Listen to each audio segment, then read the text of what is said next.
That's because we're your news channel. And every morning at 6 a.m, it's breakfast on GB News.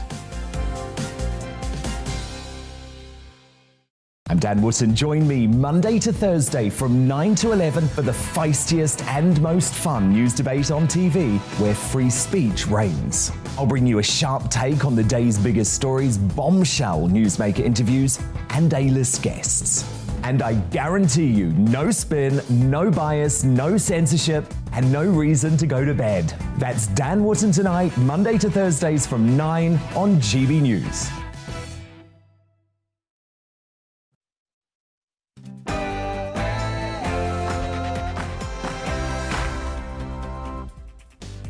A very good afternoon and welcome to the Briefing PM, an hour of the latest political news debate and analysis here on GB News. I'm Darren McCaffrey, and here's what's coming up over the next hour. Liz Truss's tax plans have been labelled as disastrous and even compared to that of Ted Heath. It comes as Rishi Sunak has said he would not serve in any cabinet set up by Liz Truss. We'll be speaking to Tom Harwood and indeed Andrew Mitchell in the next hour. With less than 2 weeks to go in that leadership contest, there are questions being asked if the Conservative Party can heal the wounds of the blue and blue tax that we've seen in recent weeks. We'll be speaking to Philip Blond, former advisor to David Cameron, about whether the Conservative Party can unite behind the new leader. The horrendous news coming from Liverpool overnight that a 9-year-old girl had been shot and killed. We'll be live in the city to get the latest on what clearly is a very concerning story, and one that reflects a growing trend of violent crime across Britain. And the situation in Edinburgh is being branded an international embarrassment as the city tries to come to grips with a bin workers' strike. My God, look at that. We'll be live in the city with our only very own Scotland reporter to find out what's happening and whether that mess will ever get cleared up. As always, do get in touch with your views, gbviews at gbnews.uk. That's the email address. Or you can tweet me at GB News. All that and so much more between now and 4. But first, at the top of the hour, the very latest news headlines with Bethany.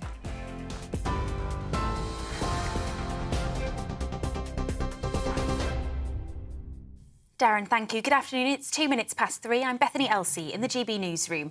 Police have named a 9-year-old girl who was shot dead in her home in Liverpool last night as Olivia Pratt-Corbell. Officers were called to a house in the Knotty Ash area last night after an unknown man who was being chased by a gunman forced his way into her home. Police say shots were fired. They hit a woman, Olivia's mother, and then fatally wounded the child who was standing behind her. Another unrelated man who was being chased by the gunman remains in hospital. A manhunt is underway and police are asking anyone for information to come forward. Their family are absolutely devastated, inconsolable and heartbroken.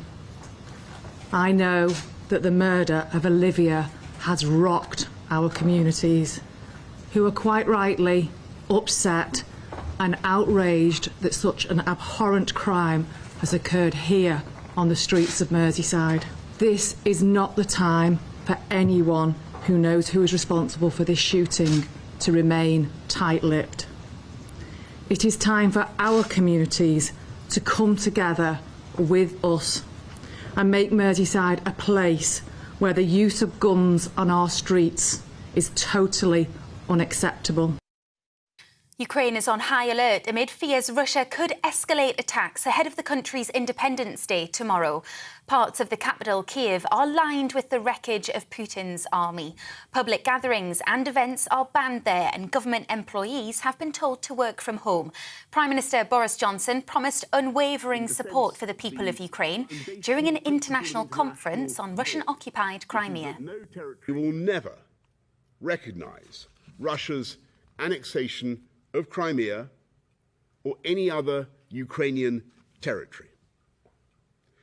In the face of Putin's assault, we must continue to give our Ukrainian friends all the military, humanitarian, economic and diplomatic support that they need. A record number of migrants have crossed the English Channel in a single day. Nearly 1,300 were detected on small boats yesterday. It comes as GB News saw evidence that those trying to cross to the UK in the back of lorries also continues to be an ongoing problem. In the past year, official figures reveal around 8,000 people were detected at UK ports, having illegally crossed the Channel. Industry leaders are warning households are facing a catastrophic winter amid soaring energy bills.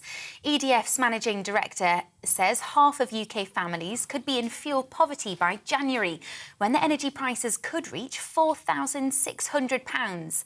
Conservative leadership candidate Rishi Sunak says there will be more support on the way. Meanwhile, Liz Truss says she will put the West Midlands at the heart of her economic revival if she becomes Prime Minister.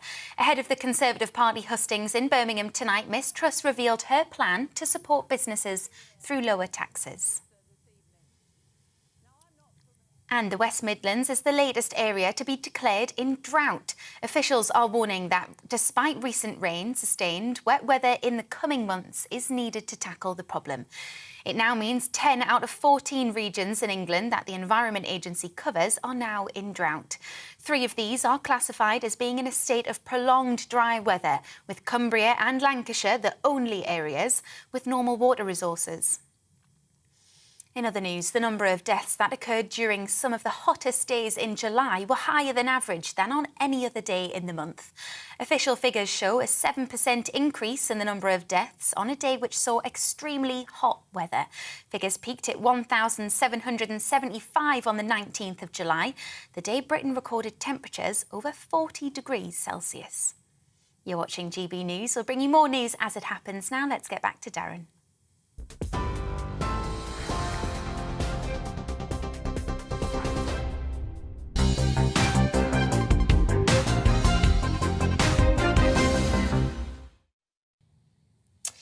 Thank you very much indeed, Bethany. It is 6 minutes past 3 o'clock on this Tuesday afternoon. We're on TV, online, and of course on your DAB digital radio. Thank you very much indeed for your company. Do get in touch, gbviews@gbnews.uk. Let's start off with the Conservative leadership race. Yes, it is still going on.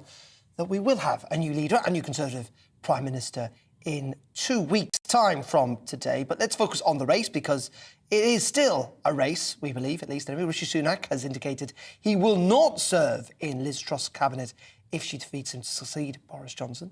The former Chancellor trails the Foreign Secretary in polls of party members before that result, which we're expecting on Monday, September 5th. Truss has said that she would offer Sunak a cabinet job, possibly as Health Secretary, if she were to win. But Sunak appeared to scoff at that prospect yesterday, saying that he did not want to serve in a cabinet where he and the Prime Minister disagreed on the big things. Well, let's bring in our big thing. That is Tom Harwood, who is with us in the studio this afternoon. Good afternoon to you, Thomas. As I say, we are, 2 weeks out from finally getting a result in all of this.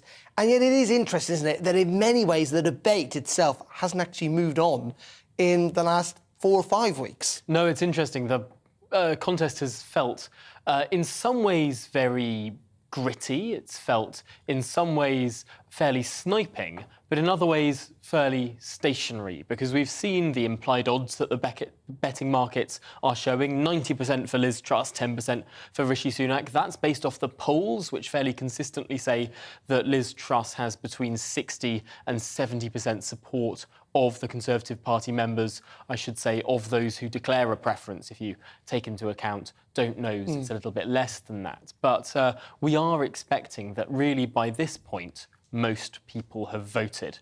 Yes, 2 more weeks to go, or just under 2 weeks to go in this contest, but really, has this contest actually already been sewn up? Well, a lot of the polls, if we take into account turnout, if we take into account the expected weighting of those who have already voted, it might well already be over. And it's interesting also, that's where the commentariat seemed to be, on the assumption that Liz Truss is going to win, about who may well be in her cabinet, what might and who might influence her within government, and indeed what she may well do in the first couple of weeks, given the dire economic situation. Certainly, and there's been a lot of intense scrutiny over exactly what she will be doing in those first few weeks. Now, initially, her campaign was saying they wanted a fully fledged emergency budget in the first few weeks before party conference, we were led to believe, in September. Now it's looking like the practicalities of that might be a bit more difficult. It might be what's termed a fiscal update, a financial statement that involves tax measures and other measures, but not a fully fledged budget. Why? Because there are various things that go along with a budget. For example, 10 weeks of notice being needed to be given to the Office for Budget Responsibility to bring along their companion documents to such a fiscal event. Given how bad they may be, it might be also expedient for the government not to have those growth forecasts. Oh, well, I mean, it might be expedient in terms of political terms, but it also might be expedient just in terms of not wasting everyone's time, given we know how quickly the international situation is moving, given we know that the price cap is going to be changed every 3 months now. By the time that new forecasts are brought out potentially in September, they may well be out of date by October. But what's really interesting, actually, is that what the Liz Truss camp and people around her point to is the fact that Rishi Sunak often came forward with financial statements as Chancellor that weren't accompanied by OBR assessments. He did 10 of those while he was Chancellor. Now, they weren't official budgets, but you can make financial decisions, financial updates, financial statements without a companion OBR document if such a document would slow things down to such a degree. Let's look at Rishi Sunak, because as I was alluding to there, he seems to be suggesting, a bit like Jeremy Hunt did when Boris Johnson won, that he would not be prepared to serve under Liz Truss. I mean, in some ways it's understandable, given how much he disagrees clearly with the policy platform. It would be incredibly difficult, as part of collective responsibility, to sit there and then, in a month or 2 months' time, argue that it was somehow the right idea. Yes, that would be incredibly difficult, not least because of the way in which Rishi Sunak has conducted himself over the last few weeks of this campaign. Specifically, the rhetoric has really got very, very hot, and in some ways, some might describe it as fairly nasty, accusing Liz Truss of being immoral. Some supporters of Rishi Sunak saying that Liz Truss's proposals would drive people to homelessness and the like. It's really got to a very scrappy degree in this leadership contest, which is curious. For if you were talking to most Conservatives, they'd say by this point, there isn't really much that Rishi Sunak could do. Many people will have been advising his campaign to rein it in, to say, limit the damage now. We're all part of the same party. It's unlikely that you've won. Is it worth pulling Liz Truss down with you? But that seems to not be the calculation that has been made by that campaign team. It is interesting, though. Potentially, were he to be offered a great office of state, that might be a different calculation than if he were to be offered a more poisoned chalice. We know that the idea of being health secretary right now can't be the most enticing prospect in the world, given the backlogs and all the crises facing the NHS. It's a bit of a thankless task. And moving from a position where you were the Chancellor, one of the great offices of state, to one that is considered a lesser role in cabinet might be a step too far. That's certainly what Jeremy Hunt thought, because he was, of course, Foreign Secretary, and Boris Johnson, when he became Prime Minister, offered him Defence Secretary, which he turned down. Let's just talk about Boris Johnson, though, because I think Chris Hope's been writing in The Telegraph today. The Conservative MPs need to be aware that there is still a lot of anger among the party membership. In some ways, it seems to have grown, maybe because of the length of this campaign, about the removal of Boris Johnson as Prime Minister. Do you think he's on the money on that? How much do you think Conservative members are genuinely angry about this? Or is this the moment where they will be angry, but very quickly, of course, as events move on, they will move on too? Well, it's interesting looking at the polling on this. It seems that the grass is always greener. Let's not forget that at the time that Boris Johnson resigned, there were a number of polls saying the majority of Conservative Party members, not MPs, but even members, thought that he should resign. A clear majority in some polls. Whereas 5 or 6 weeks later, those polls had considerably flipped. Conservative members seem to have changed their mind, maybe experienced the ousting of Boris Johnson. Please tell me you've not made that up. I'm sure someone has used that before. But really what seems to be the case here, and this might well change fairly quickly once there's a new Prime Minister in number 10, whilst MPs row behind that Prime Minister and there's a greater sense of unity in the party, that might subside. But clearly, whilst the party is currently tearing chunks out of each other, while the Labour Party has grown to its largest lead over the Tories for any point in time since the days of Ed Miliband, although that doesn't seem particularly seismic, the polls are calculated in a slightly different way now, but it is a very considerable lead that really in the last few days the Labour Party has now. This contest is being conducted, the gifts that the Tory party are giving the Labour Party right now in attacking one another and calling each other's plans the worst things in the world. Okay. Clearly, it's not good for the Tories. Indeed. Tom, as always, appreciate it. Thank you very much indeed. Tom Harwood there with the latest analysis on that Conservative leadership race. And as I say, we are expecting the result on September 5th. The new leader will take over as Prime Minister on September 6th. Then we'll have full coverage, of course, here on GB News. Well, let's talk about that infighting inside the Conservative Party and what damage it is doing, it must be said, to the Conservative Party. The blue on blue attacks. Can the party heal? Let's speak to a former advisor to David Cameron. That is Philip Blond, who joins us down the line. Philip, very good afternoon. Hopefully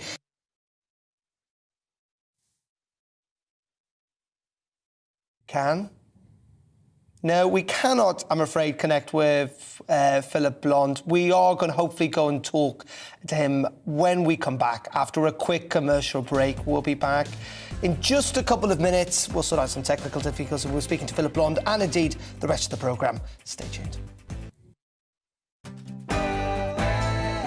Join my show Farage, 7 p.m. till 8 p.m. Monday through Thursday. And there you will get opinion, analysis, debate, and I'll cover stories that nobody else dares to touch.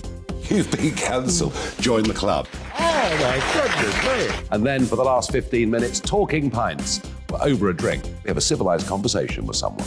We very often disagree, but we do it in a grown-up way. Come and join me on Farage.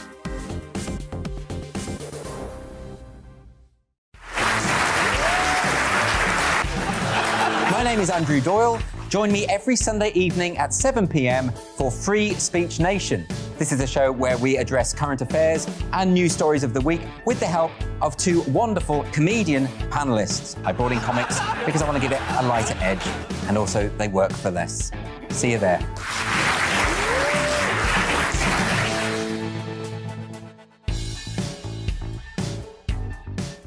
Hi there, it's Stephen and Anne. At breakfast from 6 a.m, you'll always be caught up with everything you need to know, the latest headlines, opinions and debates. We'll bring you the good news and the bad, but most of all, we're here for you. Remember, send in your views and let us know what you would like us to talk about. That's because we're your news channel. And every morning at 6 a.m, it's breakfast on GB News. I'm Dan Wootton. Join me Monday to Thursday from 9 to 11 for the feistiest and most fun news debate on TV, where free speech reigns. I'll bring you a sharp take on the day's biggest stories, bombshell newsmaker interviews, and A-list guests. And I guarantee you, no spin, no bias, no censorship, and no reason to go to bed. That's Dan Wootton Tonight, Monday to Thursdays from 9 on GB News. Join me, Darren Grimes, for Real Britain every Saturday and Sunday from 2 p.m. A news hour that comes with a trigger warning. Scorching hot opinion with prominent guests saying the unsayable and a little bit of weekend fun thrown in. Unlike other broadcasters, I won't be forgetting what the B in our name stands for.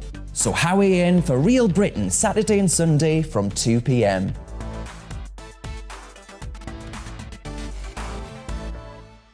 Hello, I'm Michelle Dewberry and you can join me every weekday 6 till 7 on Jubes and Kerr. Me and my panel will get stuck right into the day's events, and I can tell you, in fact, I can warn you, expect some robust debates, some strong opinions and perspectives from both sides of the fence. It's about you at home as well. I love to read out all of your comments, or at least as many as I can. So join me, Michelle Dewberry, Monday to Friday, 6 till 7 on Jubes and Kerr.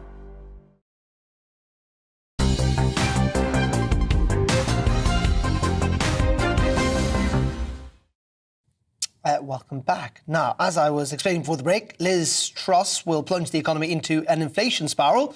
That's if she does not choose between her unfunded £50 billion tax cuts and providing cost of living support. Not my view, the view of her Conservative Party leadership opponent, Rishi Sunak. That's what he's claimed. It's the latest in a series of blows that we've seen between both candidates, which has left many people asking if the party can unite after the leadership election is over. Now, we were trying to plug in the connection to the former David Cameron advisor, Philip Blond, before the break, and hopefully it is now working. There he is. Speak of the devil. Good afternoon, Philip Blond. First of all, let's talk about these kind of blue and blue attacks that we're seeing. How much damage, Tom was talking about the polls before the break. I don't know whether you heard that or not. How much damage do you think this is doing? Not just to the individual candidates, but indeed the Conservative brands? Well, I think that the Labour Party will be kind of taking videos of everything Sunak is saying about Liz Truss and pasting them into their political adverts. Because let's face it, the Tory party is divided between kind of Sunak's approach and Truss's approach.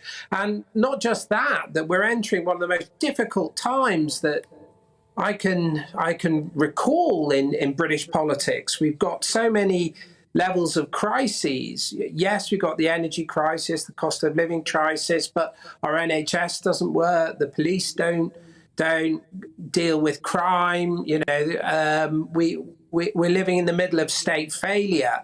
And there's a sense in which that if Truss experiences difficulty early on, which she surely will do, that the antagonism from our own side will be there almost immediately. So I think she's going to inherit potentially a weakened premiership in very, very dangerous waters. That is, I think, undoubtedly true, isn't it, Philip? And it is in part of the problem in all of this is that the race has simply gone on for too long. We didn't need what feels like an eternity to pick between these two candidates. No, but, in a way, thank goodness, because if we just had the parliamentary party, we would have just had an election of Sunak. And my own sense about Sunak is that he's incredibly narrow, that he doesn't grasp the wider issues and needs of the country. And one of the things I quite like about some of the reversals that Truss has done is she's learning that the needs of the country are quite different from the needs of the electorate that she's currently speaking to. And in terms of what the Conservative Party needs to do, it needs to be incredibly flexible. Some people have said that kind of what Truss is recommending is Heath rather than Thatcher. But Thatcher would lose the Conservatives, their current majority in the North. And so Heath, if you like, the policy mix of Ted Heath is possibly what the country needs. It needs a strong state. Nick Timothy in the Telegraph yesterday, I think, put his finger on it. The old consensus has completely failed this country, and all those chickens are coming home to roost, where the problems now require a strong state that's prepared to intervene on behalf of the poorest. And I think that is the reality that Truss will confront, and she'll have to adapt to it if she doesn't want to lose the election. And this is interesting. Is that part of a kind of wider realignment of politics in many ways? That what we saw at the last election were lots of former Labour working class voters switched to the Conservative Party. And that in the end, if the Conservative Party wants to keep them, well, they're going to have to keep essentially what might be viewed as some traditional Labour Party policies, not least of all, lots of state intervention. Indeed. Look, the trouble, I think, with Sunak is he thinks that the Tory party majority is permanently located in the southeast and in the realm of tech billionaires. And it isn't. It's located in the realm of the low-skilled, the long-abandoned, and the urgently needy in marginal and peripheral towns around the country. The last election, the election of Boris Johnson, was one on values. and the Johnson won them over because people recognised themselves in Johnson's patriotism, and they didn't recognise themselves kind of in either kind of the Corbyn or the post-Corbyn Labour Party or kind of the woke agenda. The next election probably will be a values election, but more importantly, it's probably likely to be an economy election. And the question is can this government speak to and secure its electorate outside of government intervention? I think the answer to that is no. No, it can't. Yeah, I think it's interesting. The next election might well be fought on competence about how well it's perceived the Labour Party, the Conservative Party can run the country. What are Labour offering, though? Isn't that the problem? I mean, I've been reading lots of focus group analysis recently, and while they feel a bit disheartened with the Conservative government, they seem almost perplexed by what Labour are offering. Well, I think this is right. Look, I think the evidence is clear that what people were put off by Jeremy Corbyn wasn't kind of quite radical left-wing economic policies. It was his value positions. He hated the country, he hated our history, he didn't like us very much. But actually, the economic policies were popular. But what Starmer has done is jettisoned everything. And there's no ideas. Can you think of a single animating, exciting Labour idea that kind of makes you think, oh, goodness, yeah, I'd like that. I can't think of a single one. I mean, they would, of course, say that this energy freeze, I'm sure they would suggest, and indeed it must be said, having an extra tax on the energy companies, which the government have implemented, they would argue, of course, shows that they are leading in that policy field. Yeah, but I don't think even they really believe that. An energy freeze, because we don't generate our energy, we buy it in, would just put the electricity, the remaining energy companies out of business. It would create more of an energy monopoly. The answer really is in massive diversification of energy, nuclear, starting our own massive shale gas reserves, and going green, but in a way that doesn't penalise working class people. No, what we have is the empty in Labour confronting the incompetent, really. You know, the Conservative Party has been woefully incompetent in government. It hasn't tackled any of our major ongoing issues. It got Brexit across the line and has lost every game since. None of our state functions well at any point. So we're in the middle of incompetence versus vacuity. And that's a kind of an offer that Truss will have to change very, very quickly. OK, Philip Blond, as always, really appreciate your time and your analysis this afternoon. Thank you very much indeed for joining us. Finally got a chance to speak to him. Just let's very quickly, if we can, bring in Tom Harwood for a quick post-match analysis of what Philip Blond had to say there. Just your thoughts on this idea that, you know, at the end of the day, Liz Truss, whenever she, or if she takes over, I should say, is going to face this really, really difficult period.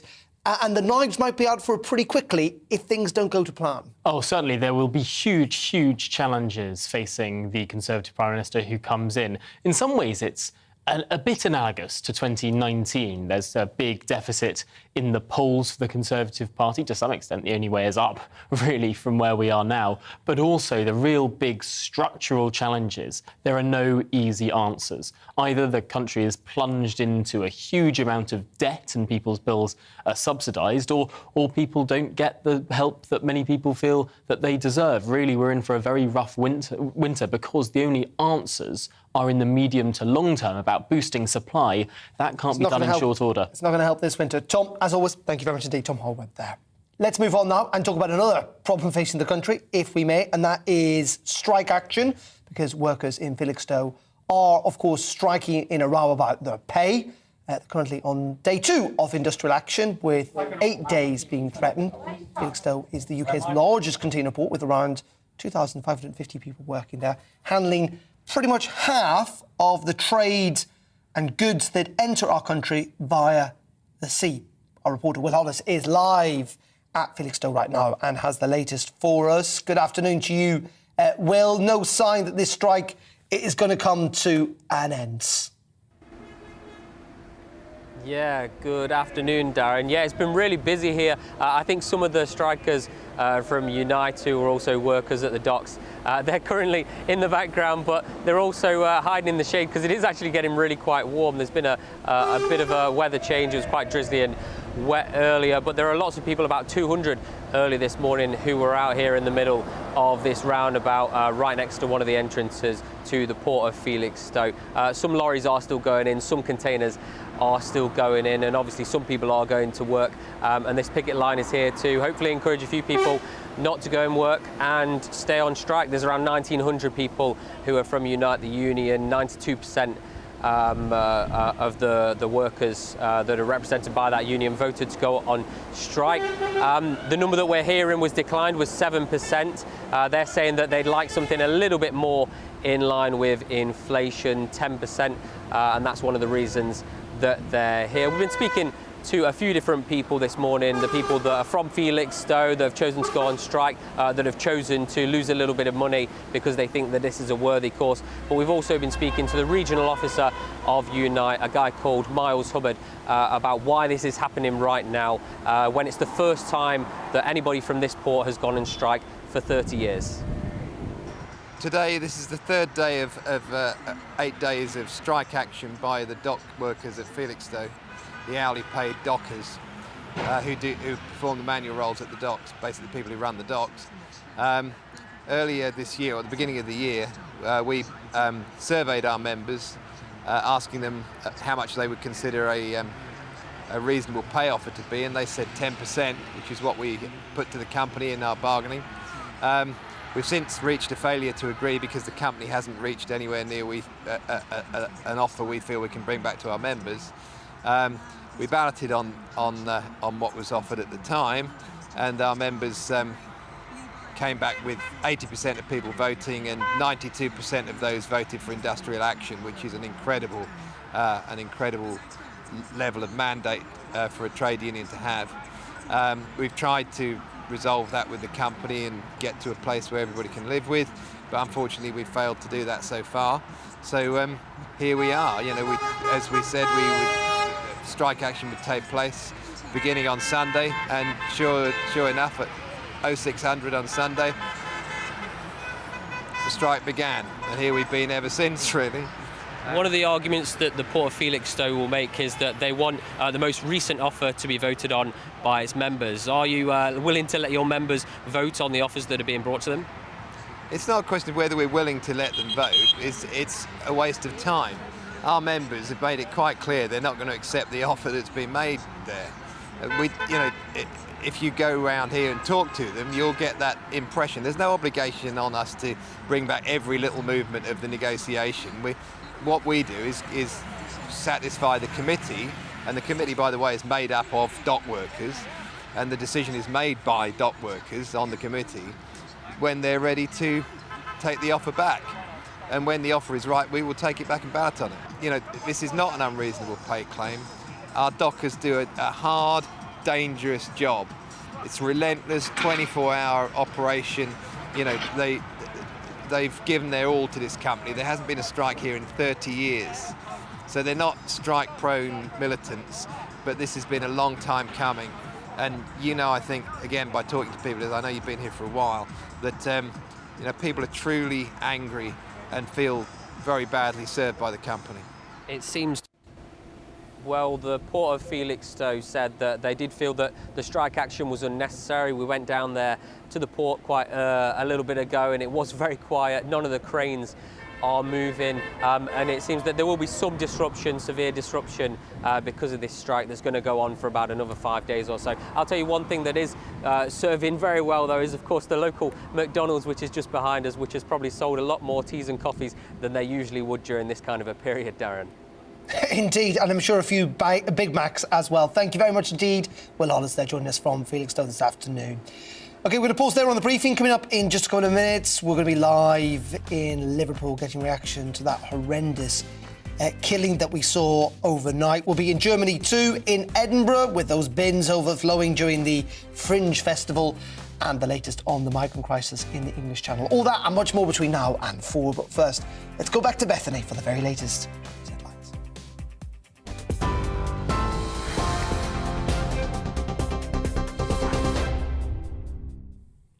Good afternoon. It is 3:33. I am Tatiana Sanchez in the GB newsroom. Police have named a 9-year-old girl who was shot dead in her home in Liverpool last night as Olivia Pratt-Corbell. Officers were called to a house in the Knotty Ash area last night after an unknown man forced his way into a home. Police say a shot was fired which hit a woman, Olivia's mother, and then fatally wounded the child. The 9-year-old was shot in the chest and later died in hospital. Another man remains in hospital and police are asking for anyone with information to come forward. Their family are absolutely devastated, inconsolable and heartbroken. I know that the murder of Olivia has rocked our communities, who are quite rightly upset and outraged that such an abhorrent crime has occurred here on the streets of Merseyside. Ukraine is on high alert amid fears that Russia could escalate attacks ahead of the country's Independence Day tomorrow. Part of the capital, Kyiv, aligned with the wreckage of Putin's army. Public gatherings and events are banned there, and government employees have been told to work from home. Industry leaders are warning households are facing a catastrophic winter amid soaring energy bills. EDF's managing director says half of UK families could be in fuel poverty come January, when the energy prices are expected to reach £4,600. Conservative leadership candidate Rishi Sunak says he'll do all he can to support those that need it most. Cut VAT on energy bills to provide some help to everyone, but I want to provide direct financial assistance to 2 other groups of people, those on the lowest incomes and pensioners, because those people will need extra help this autumn winter, and I know things are difficult, and I want them to be reassured that with me as Prime Minister they will get the help that they need. TV, online and DAB+ radio, this is GB News. Now it's back to the briefing with Darren McCaffrey.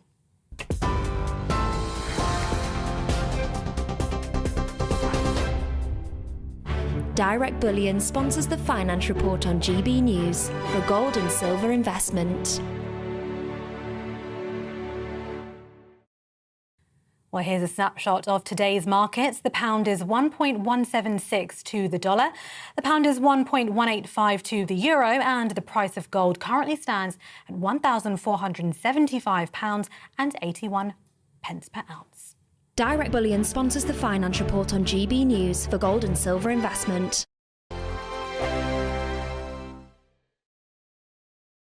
Join my show Farage, 7 p.m. till 8 p.m. Monday through Thursday, and there you will get opinion, analysis, debate, and I'll cover stories that nobody else dares to touch.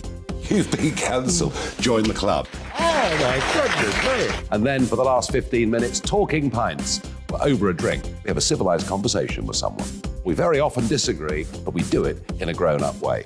Come and join me on Farage.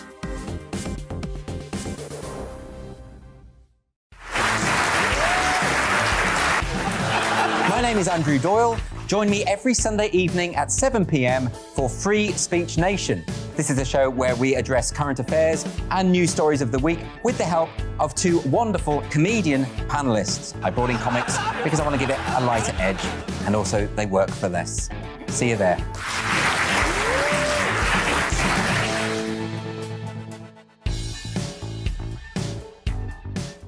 Hi there, it's Stephen and Anne.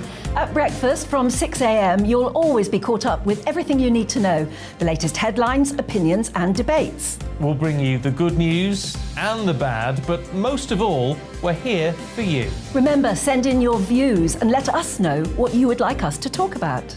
That's because we're your news channel. And every morning at 6 a.m, it's breakfast on GB News. I'm Dan Wootton. Join me Monday to Thursday from 9 to 11 for the feistiest and most fun news debate on TV, where free speech reigns. I'll bring you a sharp take on the day's biggest stories, bombshell newsmaker interviews, and A-list guests. And I guarantee you, no spin, no bias, no censorship, and no reason to go to bed. That's Dan Wootton Tonight, Monday to Thursdays from 9 on GB News.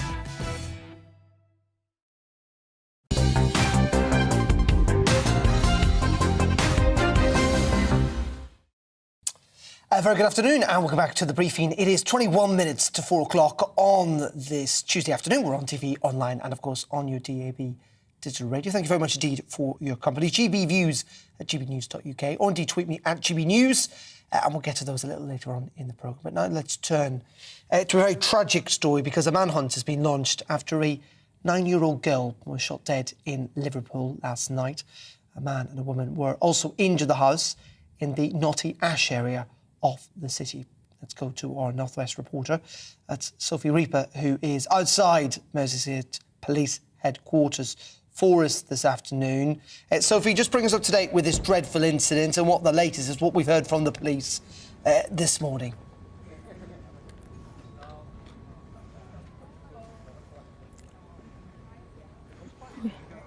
Hello, Sophie, can you hear me okay?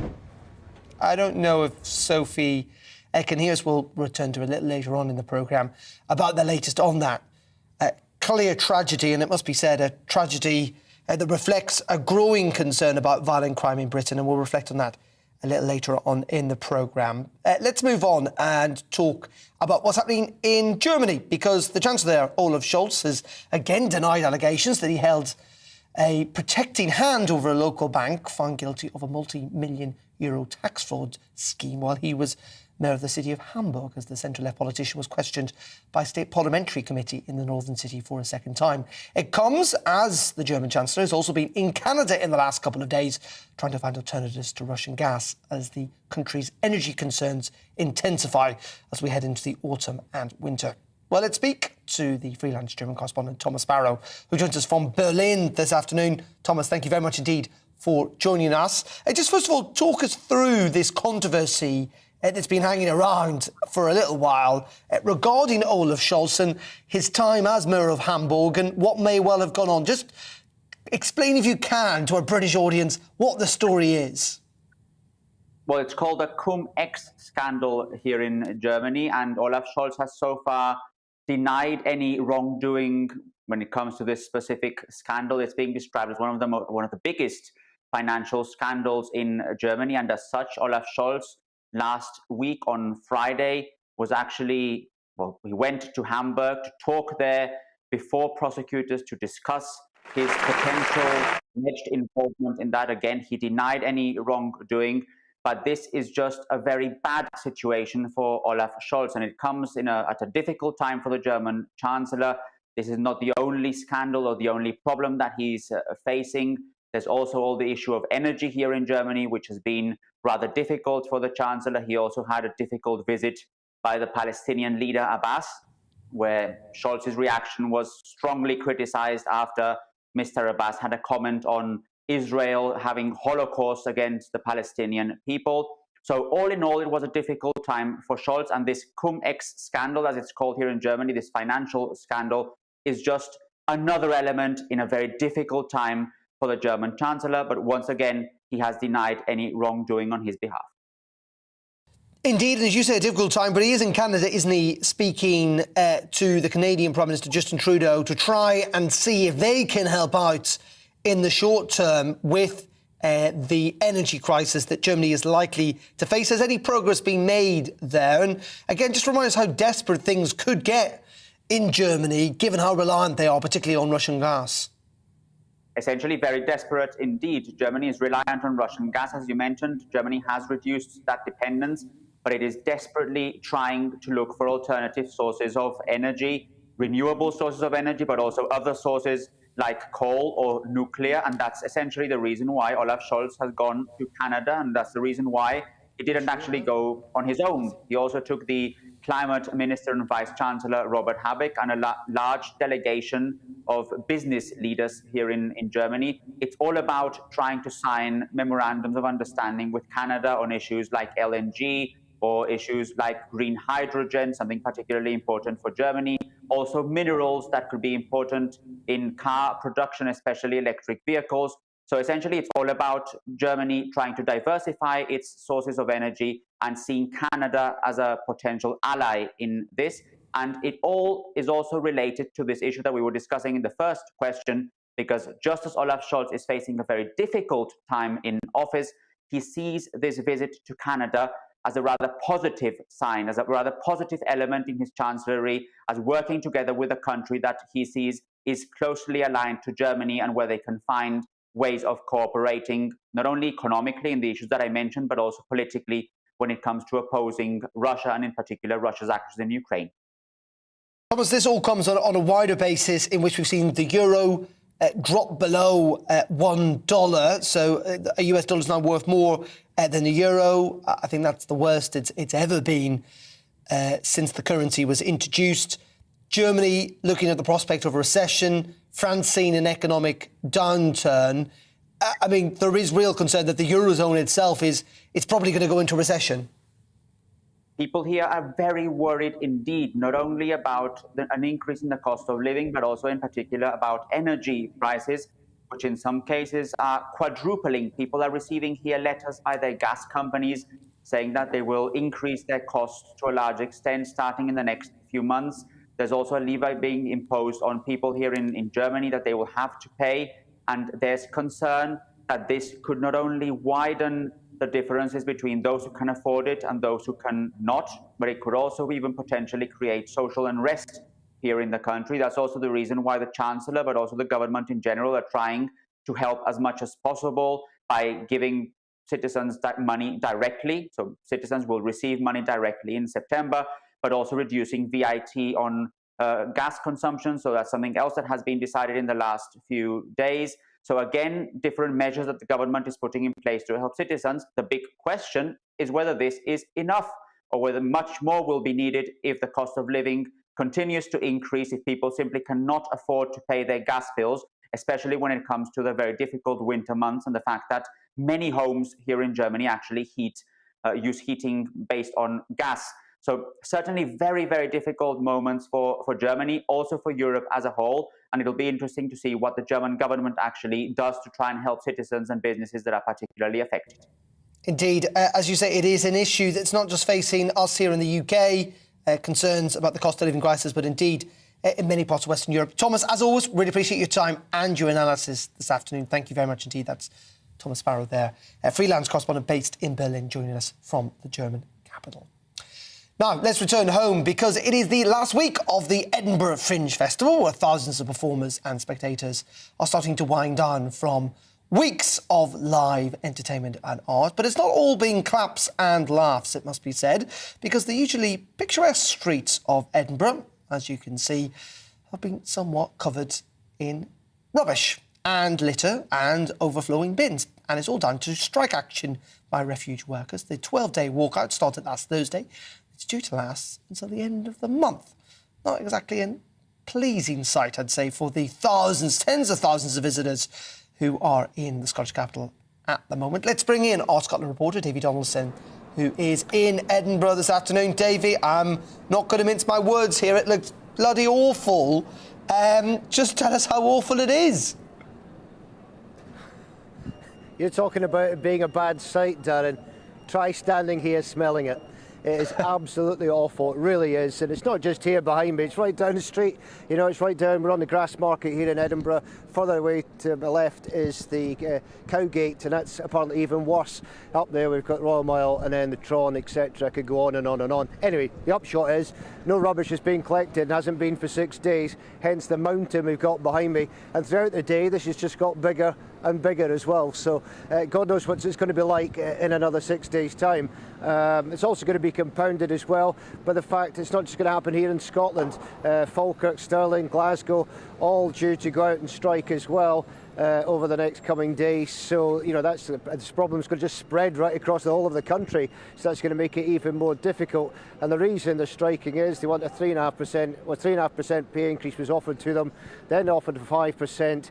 That's still being mulled over. I know that the unions are currently in talks at the moment, but it doesn't look like there's any end to this, you know, and the big question is, what do people do for the time being? You know, they're saying, don't put out your rubbish, take your rubbish home with you. I don't know how practical that is in the middle of a worldwide comedy festival, an arts festival, but that's what people are being advised to do. I mean, do the council go and get private contractors to come in and clear up the rubbish? If they do that, of course, some might say that, you know, why don't you use that money to just give them the pay rise that they actually want? And some say they deserve. So, yeah, it's a real mess at the moment, and certainly spoiling the view of one of the most beautiful cities in the world. A mess indeed, isn't it, Davey? What's been the reaction? I mean, I was up in Edinburgh a couple of weeks ago at the Fringe, must be said, before those refuge strikes, and it is such a pretty city, but this is an important month for Edinburgh. It's the first proper Fringe since 2019. Lots of international visitors, not showing off the Scottish capital's best sides.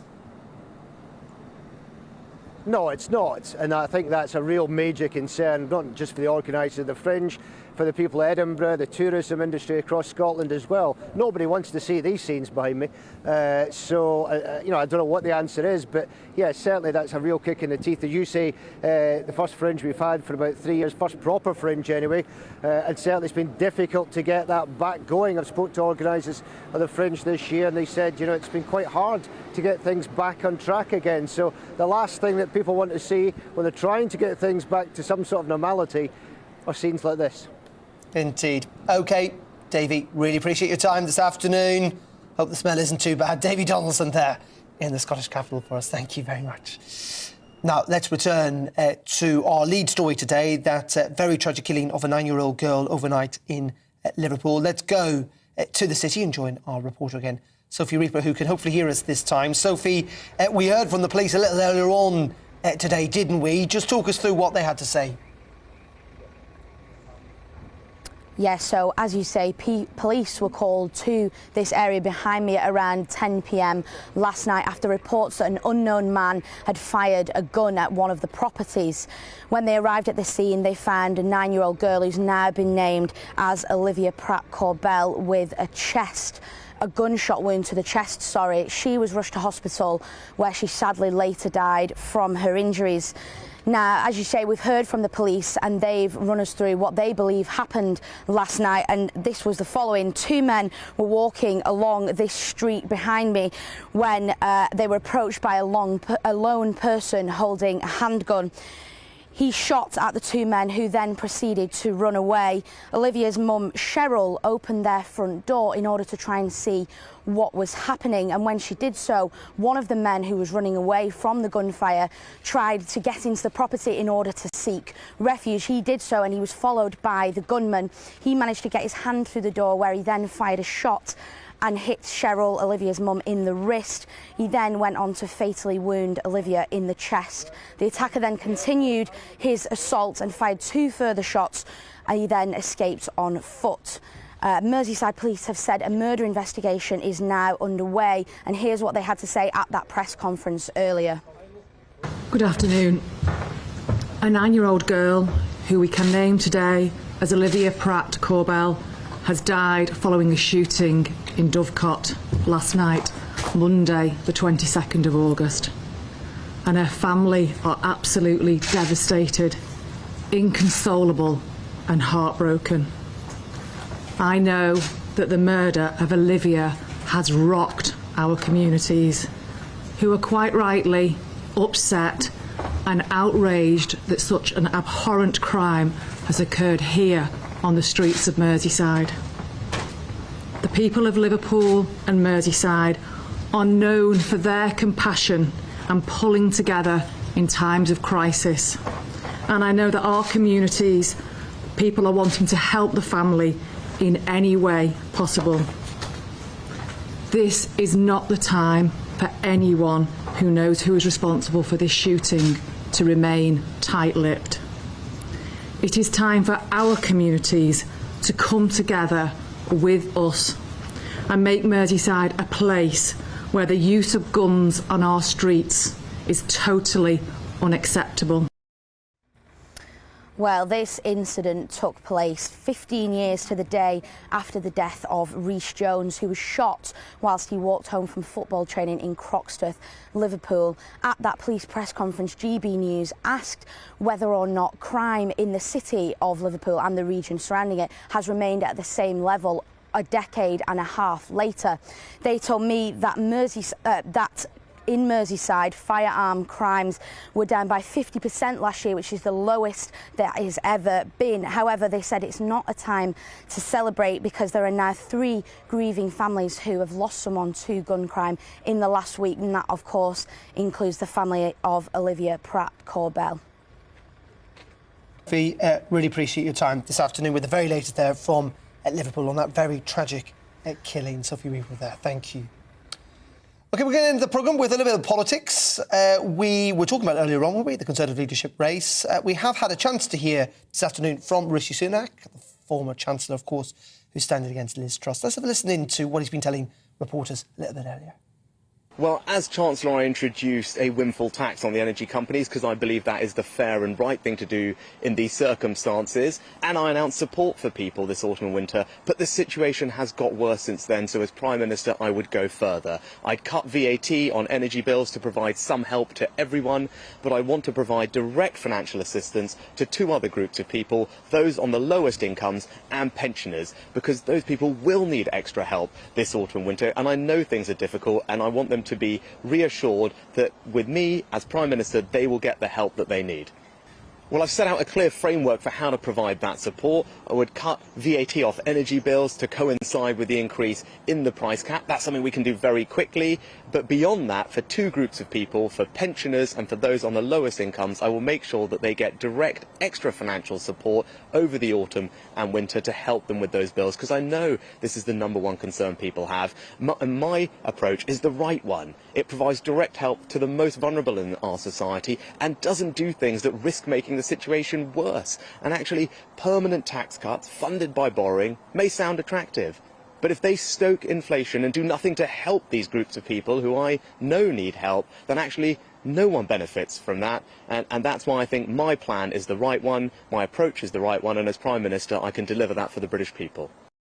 There you go, Rishi Sunak speaking a little bit earlier. As I say, finally less than 2 weeks to go until we get the result of that leadership race. That's it from me for today. Tom is here at 9:30 tomorrow morning. Gloria at 12. I'll be back at 3. Up next, it's Mark Longhurst standing in for Colin Brazier. We'll leave you, though, with the weather. I'll see you soon. I'm Alex Deakin with your latest weather update from the Met Office. A dry evening for most out there. Quite warm and humid overnight.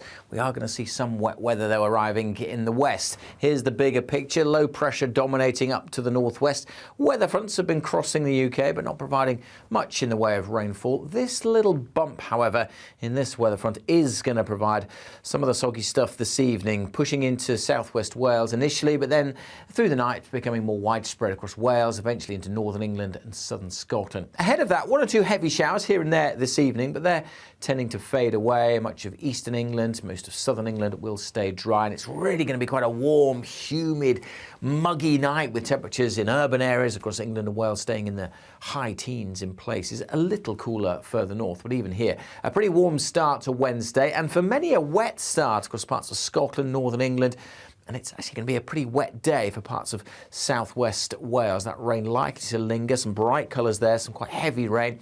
And it pushes back across North Wales into northern England come the afternoon. Either side of that rain band, again drier, cooler day for Scotland and Northern Ireland, but pleasant in the sunshine, but a hot one across East Anglia in the southeast.